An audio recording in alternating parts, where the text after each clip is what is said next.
Daten City, a town clinging to the threshold between heaven and hell, where the peace of its human inhabitants is regularly threatened by foul-tempered evil spirits.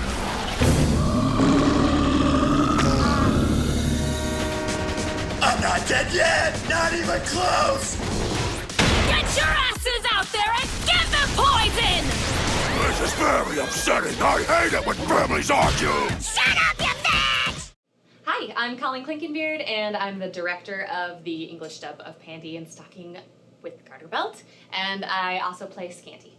Perhaps that will give us a chance to redeem ourselves from what could very well be the worst debacle of our lives, our darling little ghost plant taken out by that tawdry pair of angels. I'm Monica Rial, and I play Sutokkingu. Yummy! I want to make dessert babies with you. You were so worth a 2-hour wait, my dear Swiss roll. I would rub you all over my body if it weren't for the yeast. I swear I would. I'm Jamie Marchi, and I play Panty, and I'm the head writer for the adaptation. This place is out of control! Okay, tell the truth. How did a giant loser dork like you get invited to this party? You're not so bad after all! I'm Christopher Sabat. I play Garterbelt. Contrary to popular belief, you are not here to collect men or sugar. So focus and stop acting like fat-ass hoes. And this is Panty and Stocking, assholes. Panty and Stocking is really easy to explain. It's a real basic series. Slut and chunkster wannabe from heaven get thrown out of heaven for being who they are. They've been sent to Daten City, which is a place between heaven and earth, and in order to win their way back into heaven, they have to collect heaven coins. So, the deal is, one of them's a super whore, and the other one is a super gothy bitch, shall we say? So there's the two of them, and then they're kind of under the leadership of this crazy preacher man that's got issues with toys of the sexual kind, and little boys and things like that. Garterbelt is standing in front of Panty and Stocking, and he's like, yo, there's some ghosts. And if you guys want to get back into heaven, you gotta kill these evil ghosts to collect heaven coins so that you can get back up into heaven. And the way that they receive the heaven coins is by killing ghosts. And the ghosts are basically like demons that are terrorizing the city. We're so good!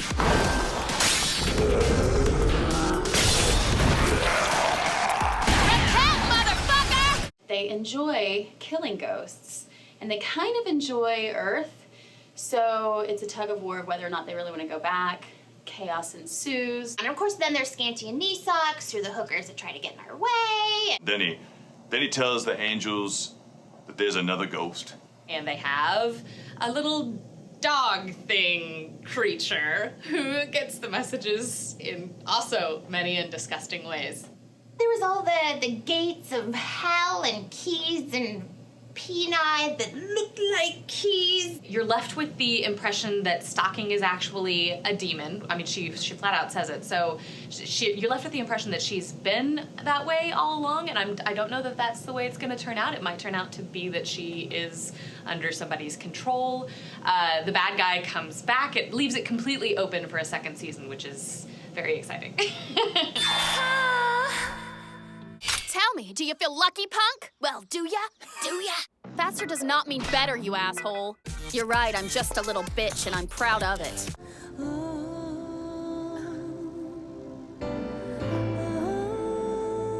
Panty is a giant whore angel. Panty is a hooker. Hooker. Hooker, straight up word. Panty is a slut. She's a slut. She's just a slut. Panty is a slut? Your debut film is poor! You made a sex tape! What? Serious? There's genital warts. She is not a very smart angel. She kind of just goes with instinct and whatever's on her mind, either one of those things. In the moment, and she rolls with it. Panty just wants to have as much sex as possible. She even has a goal, a number that she wants to reach of guys that she wants to fuck before she goes back to heaven, which is so angel-like. Hang on to these for me. Gross. Yeah! She's dumb. She's really dumb. I mean, like, super dumb. She's a foul-mouthed slut.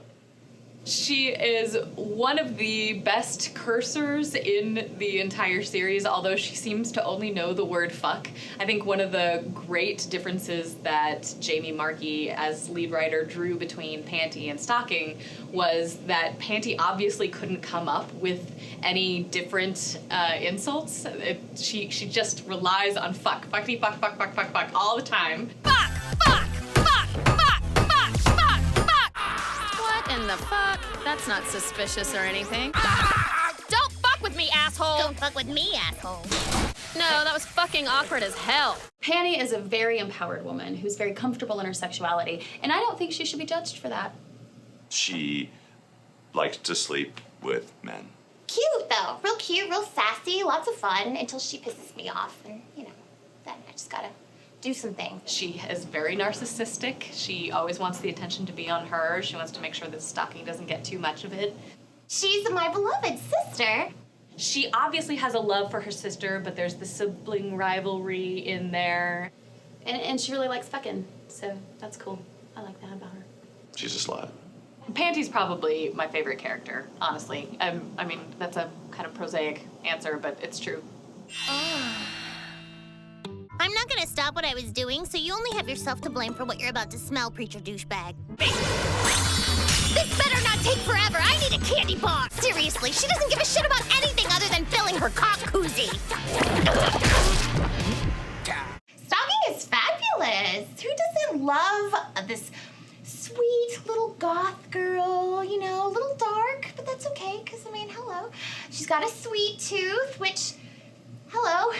Stocking's the little goth girl. She seems to have daddy issues of some sort. Stocking, she's such a slut, too. She's just trying to pretend like she's not. We all know that about Stocking. Hotness!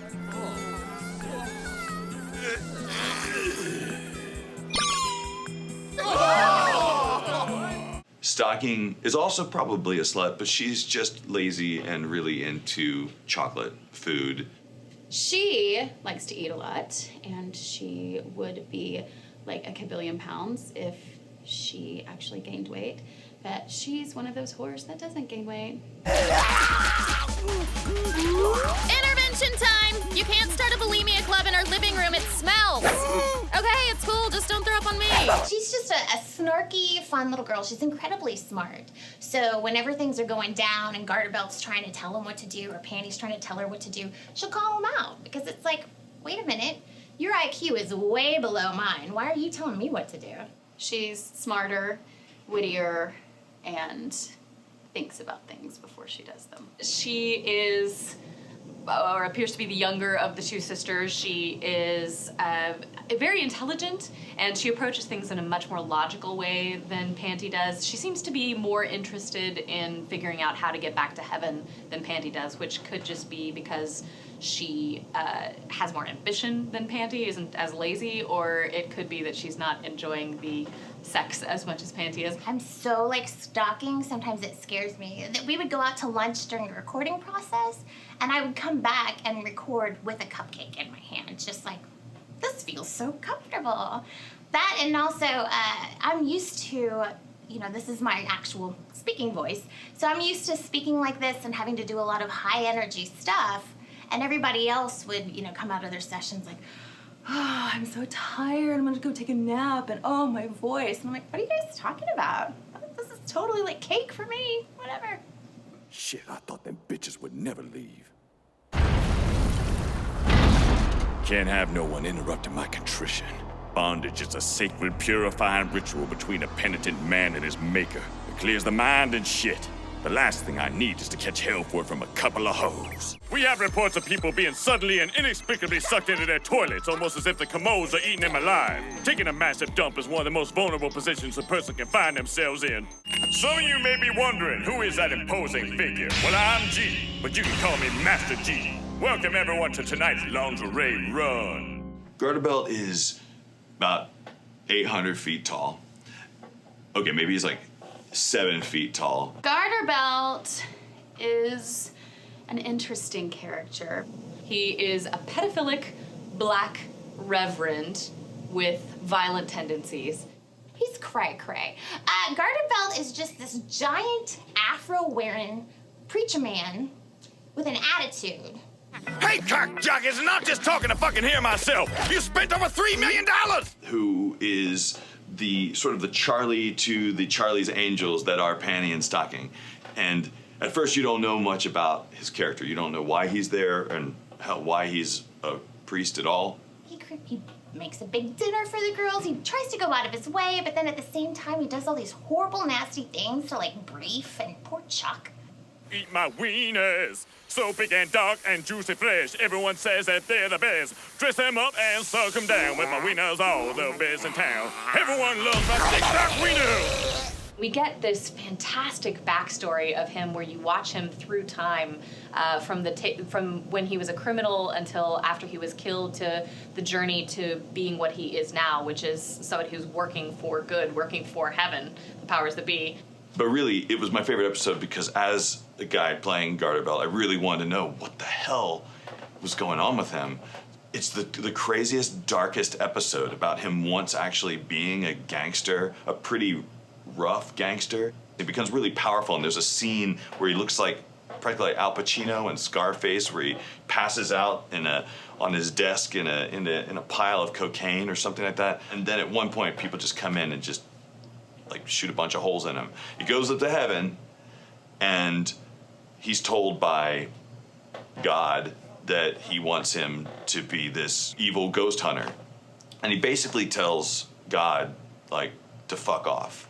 The God in this show makes him live every horrible event in world history. Basically, he's electrified immediately, he's put in the ground, he's born, he has to witness like the birth of Christ or something like that, and then he has to witness every single war, and he dies in every single war, typhoons, hurricanes, you name it, and he dies over and over and over and over and over and over and over again. And eventually, I guess, becomes, I think he accepts his fate. That's what's gonna have to happen. So that's why he's in charge of these angel bitches. To Miss Scanty, and also to Miss D-Socks! Oh my heavens!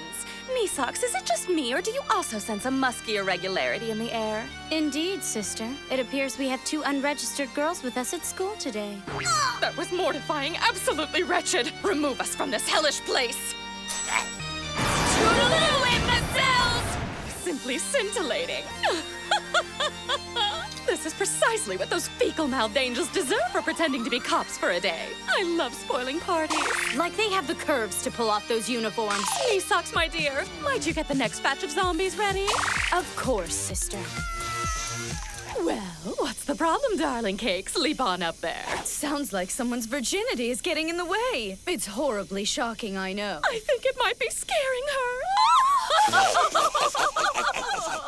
Scanty and Nisox are demon sisters, and paradoxically, they appear to be far more proper than the angel sisters. They don't cuss. They are always polite to each other. They are sometimes a little too polite to each other. Scanty and Nisox are pretty much the bane of our existence. Those bitches, oh my god, those bitches. Putting up with his mood swings is worse than dealing with those angel bitches. Sister, your language, please. Oh, I'm so sorry. You're quite right. All this reporting and anxiety has loosened my tongue. I mean, really, like, they've got to show that they're smarter, and look at us, we've got the cuter clothes, and we don't curse. We can be totally rude to you and not curse. Like, yeah, they're stupid. They are under the purvey of Corset, who is the mayor of Daten City. Why don't you go reflect upon your ineptitude? Mr. Mayor, no! Anything but that! They are devils. Unlike Panty and Stocking, they are not crass and crude and horrible, horrible creatures. They are much better put together and cleaner on the surface, and they don't swear. Their goal is to increase the number of ghosts throughout Daten City and to basically work completely against what Panty and Stocking are trying to do. And they hate the sisters, the angel sisters, because they're always foiling their plans. This factory shouldn't have been erected! It screwed up everything! That murderous General Scotty can go to hell! To hell! Excellent work, my pretty little corpulent cream puffs! Turn those string bean beauties into portly princesses of pudginess! Show them that diet of a dairy weeds! Excellent timing! What was said. What was that? Where did you get those? They're fabulous. Perfect outfit for tricking, if you know what I mean. Oh no, the ghost nose is bleeding too! The force of the gas on top of the rush of nosebleeds will turn us into a snot rocket heading straight towards the moon! It's so hard to pick a ghost. I have favorite episodes, but it's hard to pick one favorite villain. I think, oh gosh, I don't even want to pick. I would have to say that my favorite ghost would be I think they're calling him the shit monster? It was voiced by a dear friend of mine named Jeremy Inman, and he got so excited with the idea that he was going to be able to put shit monster on his resume that I couldn't help but be happy for him. And then when I saw it, I was so proud, like a proud mama. That's my shit monster. That's my shit monster. I was very proud. The speed racer ghost, because his announcing of all of his jokes was something that I added in there, and I thought it was a lot of fun, and the way that it worked out, and that was special to my heart from a writer's standpoint. Get out of the way, losers! That means I'm gonna run your asses over! And no one can stop me! I think that the diet syndrome ghost, the diet ghost, was really, really funny. You people aren't ready for the fatty revolution! And besides, Mama's got shit to do. The sperm. The sperm are great. I think it's Brina Palencia playing like 150 different sperm. I mean, that girl, talk about talent. That's a lot of sperm. The sperm ghosts were pretty strong. Everyone, prepare to search for it with the seeds of anger! Yeah! Search for it! Search for it! Search for it! Search for it! Search for it! Search for it! My favorite episodes of the show, oddly enough, are some of the episodes that don't even involve the ghosts. There was one set of episodes that were these vignettes that had, one of them was this episode all about Chuck. When nobody's around, this is what Chuck's life is like. And it is fucked up, super fucked up. I think it ends with like Chuck having sex with a creature that came out of Chuck's stomach. It's really fucked up.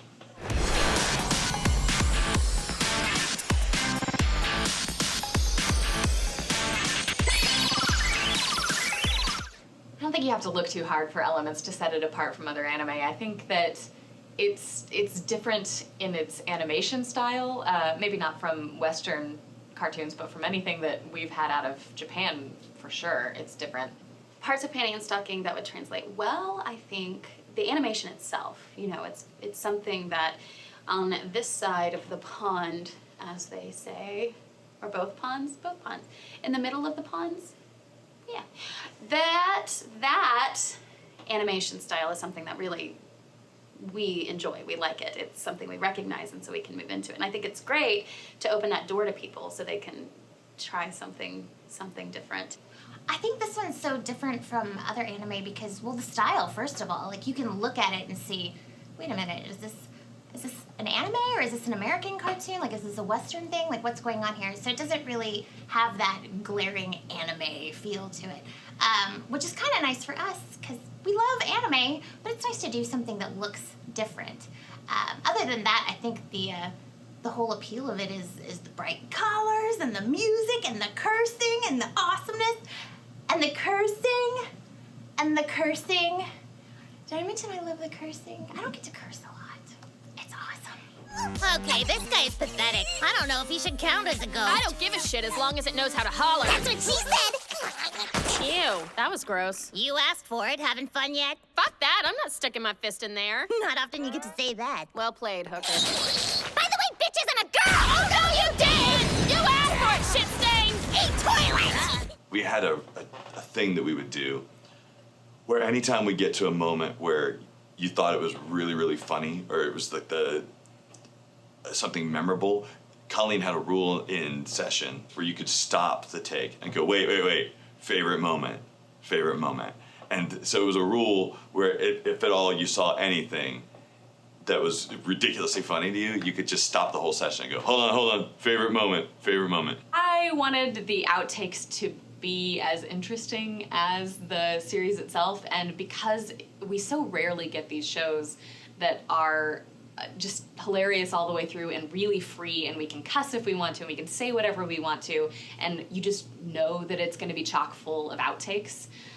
So I wanted to take that opportunity to make sure that we used as many of those moments as possible. And I thought the favorite moment thing was a good way to get people, as they were going through, people who were so excited about the show, so obviously excited. Everybody was excited to be working on it. Even when I called them in for a one-episode character, they were all gung-ho and they'd heard about the show. People had been talking about it. They wanted to be a part of it. So I wanted to give everybody a moment to express those times that happen in the studio when they say, oh, I love that moment, I want to do that again. I wanted that to be captured so that the audience could be a part of it. Anytime I had to explain what a dirty word meant to Colleen, that was a good time. I'm pretty sure smegma was one of those. I don't think she knew what smegma was. It was pretty fun to explain that. Those are generally the most fun. Or if I heard someone deliver a line, that I had, was a favorite line that I had written, and then finally getting to hear it, that was always pretty exciting. I'm sure I was very annoying. Like, play this scene. I want to see what this person sounds like. I did that a lot. The dirty jokes thing, that happens in the studio all the time, too. We get asked about it at conventions constantly. What's your favorite joke that's been told? What's the favorite bomb that's been left for people in the studio? And so why not collect them all and share it with the audience?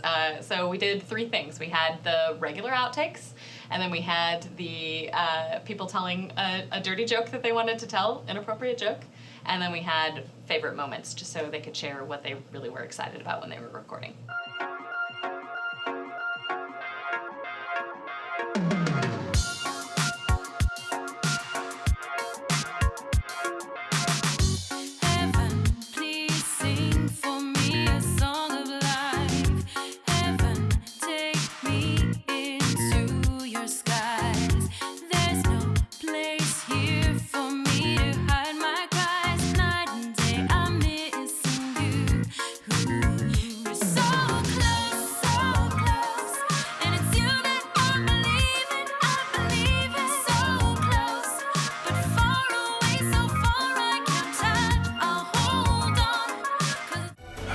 Felt more alive.